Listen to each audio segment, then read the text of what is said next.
Hello everyone, and welcome to the Director's Chair. I'm Terica Black, and this week we'll be featuring James Roberson in his award-winning short film, Orange Juice. Before that, let's take a look at some film industry news. The family of the cinematographer killed on the set of Rust has filed a wrongful death lawsuit against the film's producers. Cinematographer Helena Hutchins was shot and killed in October 2021 when a loaded prop gun went off. Her family alleges that the film's producers, quote, failed to perform industry standard safety checks and follow basic gun safety rules while working with weapons, and that her death could have been prevented had the producers not engaged in reckless, cost-cutting behavior. Germany's film industry becomes one of the first to create sustainability guidelines for all productions to follow. Germany's government has rolled out new green shooting guidelines to set uniform ecological standards for film and TV productions. These guidelines include requiring productions to calculate their CO2 output before filming starts and figuring out ways to lessen this output with more environmentally friendly energy sources. The new rules will go into effect across Germany next year. And lastly, Disney's new film, Encanto, has taken the world by storm. Composed of a magically gifted family that serves as leaders in a Colombian city. The film has made over $60 million, and the film also created a cultural moment and craze on TikTok and Instagram. People have expressed a strong connection to the film and related to its portrayal of family dynamics and trauma. Disney worked to create a sense of authenticity with the culture and dynamics in Encanto. And we'll be right back after the break with Orange Juice. Welcome back, everyone. Now, let's take a look at this week's film.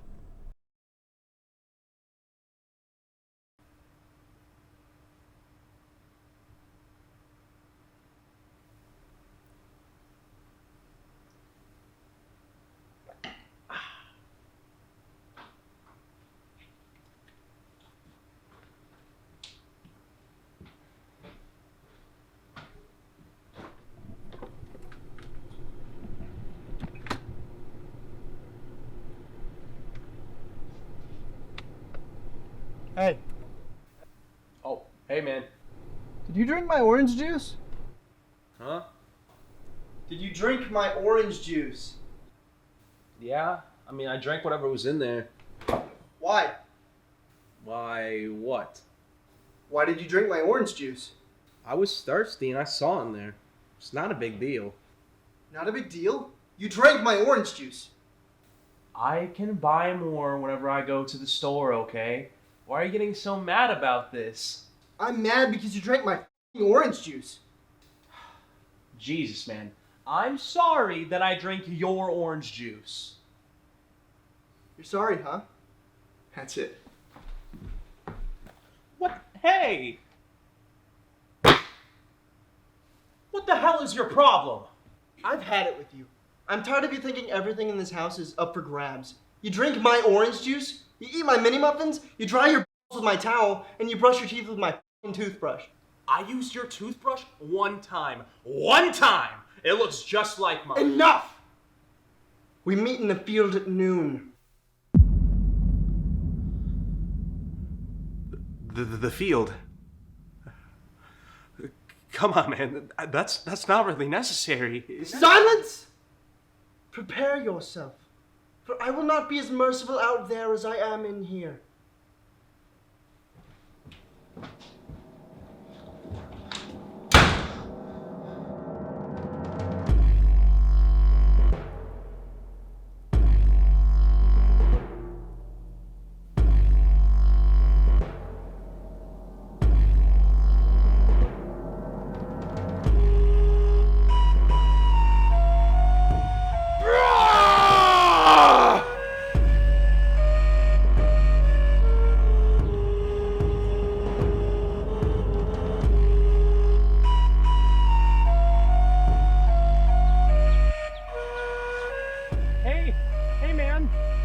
Listen, I know you're angry, okay?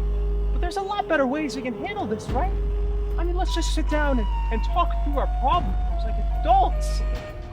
The ritual of the field will commence once the ball of ancestral peace has fallen back to these sacred grounds. The fighting will continue until the unholy words have been spoken, or death. I really don't think it's worth killing me over some orange juice. Silence, Cretan! I will enjoy watching the life drain from your eyes as I punish you for your sins. Man, what the fuck are you saying? Prepare to die!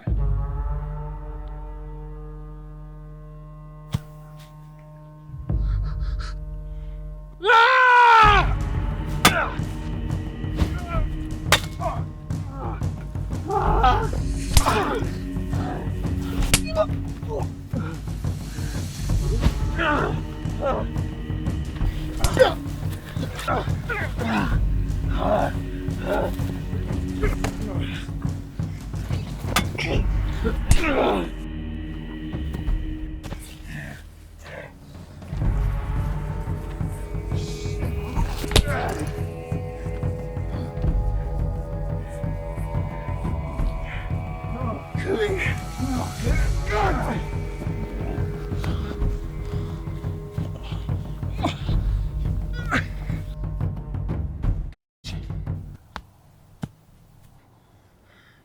How dare you use the ball of ancestral peace against me? No! Oh! Ah! Oh, no!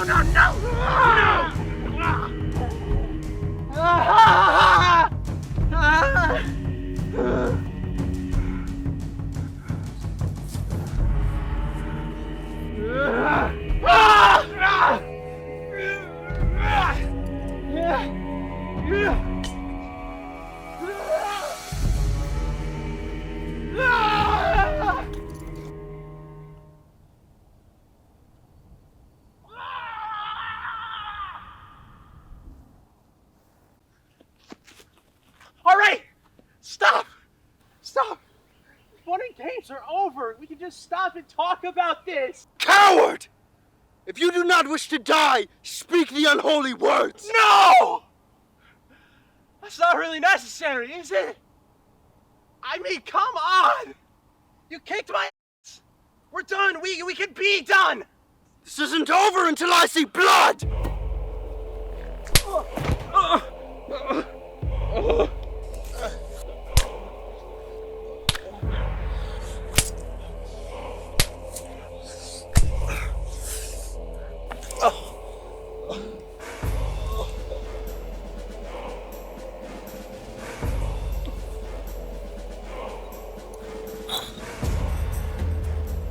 Die! Oh, shut up! Please! I'm sorry! Die!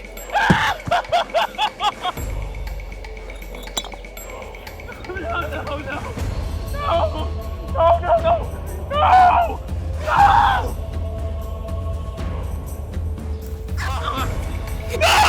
A filthy little trash boy who eats all the garbage!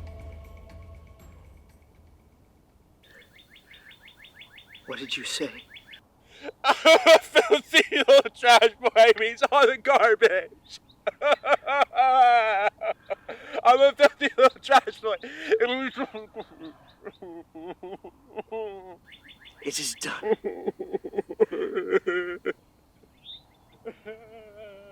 He has spoken the unholy words! I'm a dirty little trash boy who eats all the garbage. I'm a dirty little trash boy. Don't drink my f***ing orange juice. I'm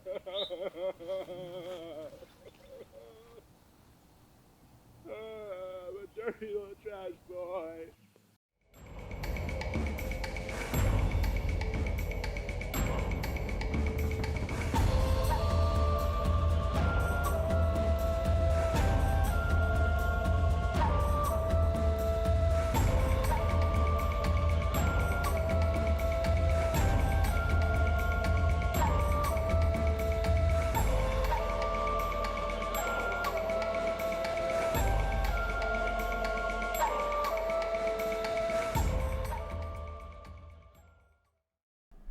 and we'll be right back.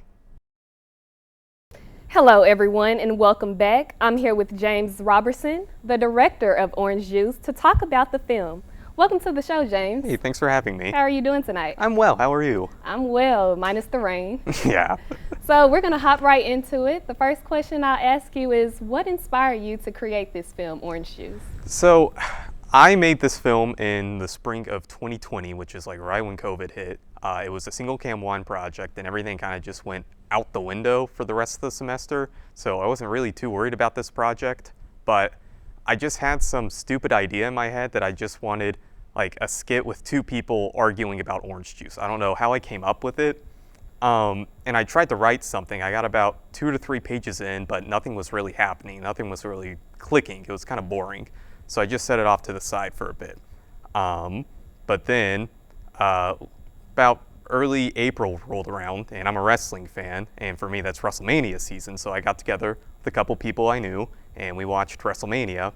And there was a match on there called the Boneyard match. And what they did with that, it was not a traditional wrestling match like in a ring. It was a pre-taped cinematic match fought out in like a barn at night. And it was just awesome, and we watched it and we're like, man, we need to make something like this. And it kind of clicked for me then, like, that's what I need to do. So I wrote the rest of the script that night, and then we filmed it the next week, and that's really how it got made. Wow, so orange juice and wrestling. Yeah. It's funny how those both correlate.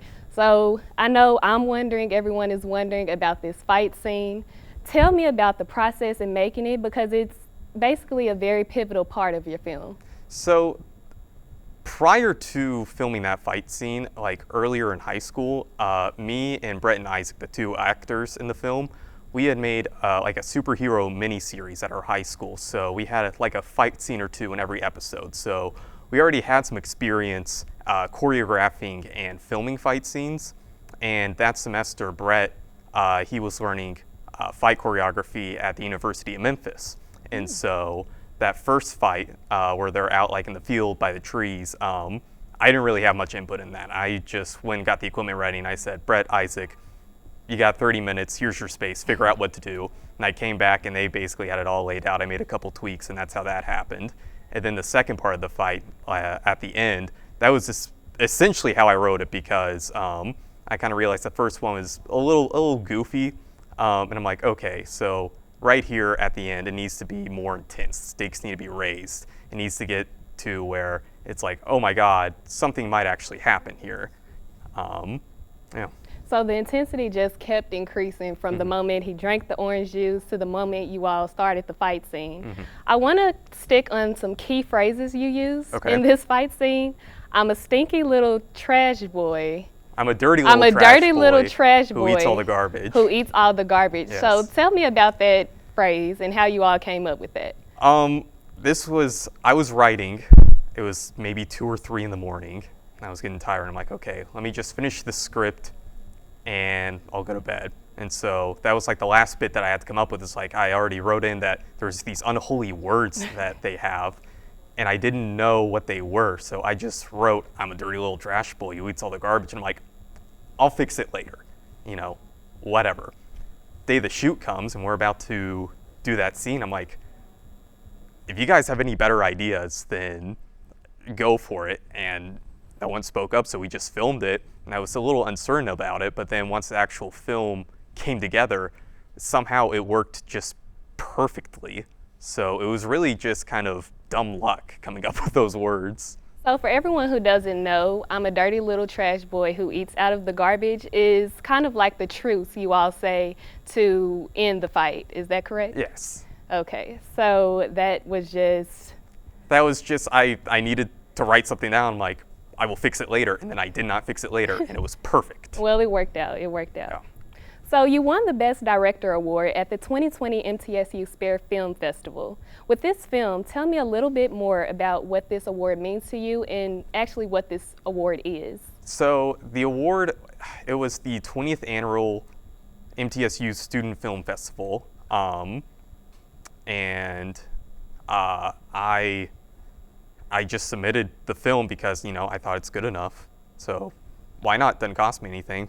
I'll throw it in. And I went to the film festival and I watched everything, and everything else there was it was really good. Like, everything else there was so good. I was like, there's no way I'm gonna win anything. Then I got an email after the screenings, and it was like, hey, you got nominated for Best Director. Will you be there for the ceremony on Thursday? I was like, yeah, I'll be there. It's nice they gave me a nomination. That's nice. I was very surprised to actually win the award, but I'm very grateful that I did, because winning that award, it gave me kind of a lot of validation, kind of a kick in my pants, because previous to that, to making Orange Juice, I kind of been floundering for a while.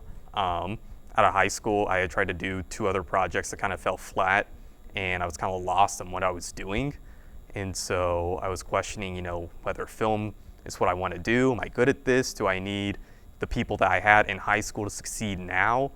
And then winning that award, it was like, no, you're pretty good at this. You should probably stick with it. So it was very important for me to win that award. And I know it took a lot of ample amount of dedication, Absolutely. especially in 2020. So what films did you specifically have to submit in order to achieve the award? What films did I have to submit? Right. That's an interesting question. It was just anything that I had made, I think, in 2020. Okay. So I submitted that. I submitted another short film that I did over the summer, which that was just a personal project with me and the same group of people that I had worked with. I submitted 2 of my single cam 2 projects. One of them was just a soundscape video, and the other one was a documentary about my grandmother and her miniature houses that she makes. Oh, wow, interesting. So a lot of your work focuses on situations that typically have extremely low stake, being treated like they're extreme. So what about the type of story speaks to you as a writer? I just love the ridiculousness and the absurdness of it, because I think it's something that, to a degree, everyone kind of does. They make a bigger deal out of something than it really is. And you're like, this isn't worth the trouble or something like that. And so when you have something like, you drink my orange juice, now we're gonna fight to the death. It's like, this is all over orange juice. It's stupid. It's really stupid. And that's just kind of what I like. It's, everything doesn't have to make sense. It can be dumb. It can be stupid. That's what I like to make. I like to make things that just make me laugh, really. It reminds me of a brother-sister or a sister-sister, brother-brother, a sibling quarrel. So besides Orange Juice, I know you're probably working on films now. Do you have any upcoming films that we should know about? I've got a couple scripts written. I've got, I think, 2 to 3 scripts written right now. I'm trying to get at least 2 of them done before the summer's over. I'm not ready to talk about them yet. I think people who know me know what these projects are, but I'm very excited to get to work on them, because I think they're going to be good. All right, well, we'll stay tuned for that. In regards to your involvement at MTSU, you also minored in theater, which is a very different forum from film and, of course, theater. How does your relationship with theater affect your filmmaking process? I think it helps a lot in directing and also knowing how to write, because when you write a script, you need to write it to where, even if you're not an actor, you get the emotion out of every line of dialogue and all the stage direction and everything, so that the story is cohesive and the emotions are, evident. And it helps a lot, learning theater, knowing how to direct an actor, knowing how an actor thinks, what they're looking for in direction. So through theater, I'm able to learn a little bit more about the acting process. I've done a little bit of acting of my own, and it helps me to connect with an actor more and kind of get that level of respect and trust with an actor, because some people don't like being told what to do. Actors, when they're acting, they love it. Like, that's what they're there for. They're there to give you the performance that you want. And so knowing how to get that performance out of someone is very important. Right. So in watching some of your other films, it seems like you found a dedicated team of people to work on so many projects with you. I know you mentioned your high school people. How does your crew inspire you, and do you know how they affect your process? I know how they definitely affect me. I can't make anything without them. If if I don't have them, I'm just like a one-person crew. I'm trying to do everything by myself. So just from a manpower standpoint, they're very valuable. But also, like I pitch everything by them that I want to do. I show them my scripts. I get advice from them. When we're on set, they give me their opinions about how to do things. It becomes a really collaborative effort. And that's really what filmmaking is that getting all the best opinions out of people that I trust and knowing, this is not, they want to do this out of, some weird reason. They want to do this because they think that that is the best way to do something and it's going to make the final product turn out even better. Okay. So, no, I am extremely grateful for the people that I know and work on films with. Yeah, it's always great having a strong team to back you up. So I'm curious, what films or filmmakers inspire you as an artist? There's a lot. So I love the Coen brothers, especially The Big Lebowski. That's where I get a lot of inspiration from because I always think about The Big Lebowski and how after everything that happens in that film, it's so ridiculous. You go back to it and it's like, the dude just wants his rug. It's all about the rug. He doesn't want any of these other problems happening. It's just about his rug. So I love that aspect of that film. Similar to Orange Juice? Yes, very similar to Orange Juice. I love Monty Python. I love the silliness and the goofiness and the absurdness of it. It's just they do things because they think it's funny. Right. And that's what I want to do. So those are two really big things. Pro wrestling, like I said, is another one just because pro wrestling is a very visual medium like film is. And so when you're watching a match, the two wrestlers, they only have their body language and their actions and their emotion, like their facial expressions to show the story and to progress it throughout the match. And so I think that's something that's very, it relates a lot to film, and I think it kind of ties in well with it. And it's also got the goofiness and the silliness that I love. Like one of the most popular wrestlers ever is a zombie, pretty much, The Undertaker. So I draw inspiration from a lot of weird, silly little places. Well, especially in the times we're in now, it's great to have something goofy and funny. Mm-hmm. So last question for you. What advice would you give for future filmmakers in their creations in film? I would say just in general, if you're looking to get into filmmaking, make things and watch movies. Those are the best two things that you can do. If you're looking to be a writer, I would say write. I know it's hard for me, I procrastinate it all the time. I keep putting it off. But even if you write just like one line a day, eventually you'll get something done. Because I know sitting down and actually writing is the hardest part of writing because you overthink it, and you're like, this isn't any good. Just keep writing. It'll get better in, a second draft. And then if you're looking to work on set, just learn everything. You don't have to be good at everything. Find one thing that you're passionate about and that you're good with, and just learn everything else so that you're always like a valuable member of the team. People come to you for advice and they come for you for help, really. And I know a lot of people have writer's block, so the fact that you're able to create those phrases in such a small amount of time is very creative. So thank you, James. That's all for this episode of The Director's Chair. Thank you for tuning in, and be sure to join us next week for more films. Thanks and goodbye.